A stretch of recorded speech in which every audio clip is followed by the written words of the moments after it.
Në shkollën nëntëvjeçare Sulmi Siri është organizuar Dita e Gjuhës Italiane. Ky aktivitet është organizuar nga mësuesit e lëndës së gjuhës italiane në bashkëpunim me shoqatën e mësuesve Shqipëri-Itali, të mbështetur nga Ambasada Italiane në Shqipëri. Nxënësit e shkollës kanë interpretuar gjatë kohës në gjuhën italiane, ndërkohë që gjatë aktivitetit nuk kanë munguar as këngë dhe valle me motive shqiptare. Në fund të aktivitetit, drejtoresha e shkollës u shpreh se ky aktivitet ka si qëllim të nxjisë nxënësit të mësojnë më mirë gjuhën italiane, si një ndër gjuhët e Bashkimit Evropian, ku Shqipëria është pretendente për t'u antarësuar.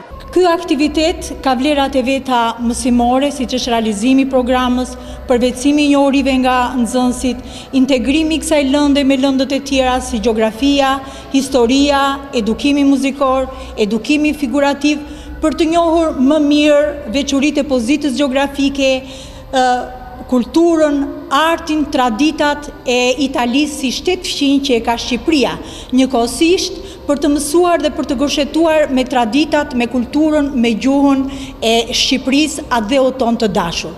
Përveç kësaj, ky ka dhe vlera të tjera edukative, siç janë pjesëmarrja e nxënësve rritet dhe është më e madhe, iniciativa e nxënësve, bën aktivitete argëtuese, çlodhëse për nxënësit, por në të njëjtën kohë këto na japin mundësitë që të zbulojmë edhe talentet që kanë të bëjnë me zotërimin sa më të mirë të kësaj gjuhe që si shtet fqinj që e kemi.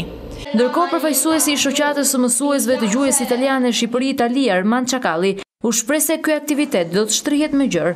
Aktiviteti i sotshëm, duke pasur bashkëpunimin e drejtorisë arsimore, gjithashtu dhe shkollës përkatëse Sulmi Siri, ishte një nga aktivitetet e radhës që shoqata e mësuesve të gjuhës italiane APADI ka ndërmarrë me sponsorizimet e tyre, të cilat ato sponsorizim për momenti kanë ardhur nga Ambasada Italiane.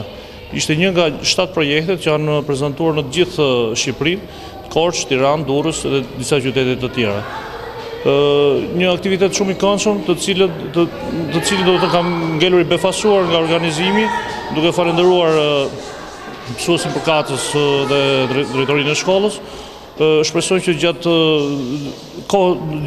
muajve në vijim do të kemi dhe projekte dhe sponsorizime të tjera nga APADI, duke parë që të kemi një arritje dhe një nivel sa më të lartë që nxënësit të mësojnë bashkëpunimin që të kenë midis gjuhës italiane në Shqipëri dhe atyre të Italisë. Ndoshta do të ketë binjakëzime midis shkollave përkatëse, do t'ja lëmë kohës çdo gjë.